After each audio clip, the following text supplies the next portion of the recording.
আসসালামু আলাইকুম রহমতুল্লাহি বারাকাতুহু। আমার প্রিয় ভিউয়ার্সরা, আশা করি তোমরা সবাই অনেক বেশি ভালো আছো এবং ভালো থাকবে ইনশাআল্লাহ। আমি কিন্তু তোমাদের মাঝে সবসময় কিছু ইসলামিক বিষয় নিয়ে আলোচনা করে থাকি। আর ইসলামিক বিষয়ে কিন্তু আমাদের সব মুসলমানদেরই অবশ্যই জানা উচিত।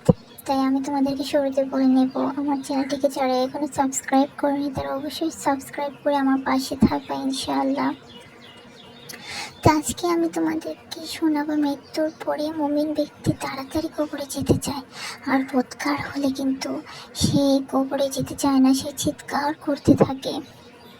রাসূলুল্লাহ সাল্লাল্লাহু আলাইহি সাল্লাম কিন্তু সহিহ বুখারীতে হাদিস আসছে, বলেছিলেন যে যখন লাশকে খাটে ওঠানো হয় এবং লোকের তাকে কাঁধে নিয়ে নেয়, এই সময় মৃত ব্যক্তি বলে, আমাকে সম্মুখে নিয়ে চলো।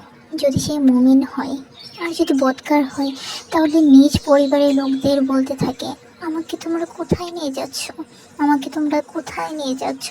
কিন্তু এই বিকট চিৎকার মানুষ ও জিন ব্যতীত সব কিছুই শুনতে পায়।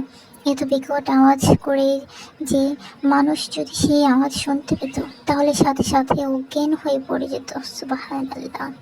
আল্লাহ আমাদের সবাইকে সঠিক ঈমান আনার তৌফিক দান করুক। আজকে এই পর্যন্তই বন্ধুরা। আসসালামু আলাইকুম।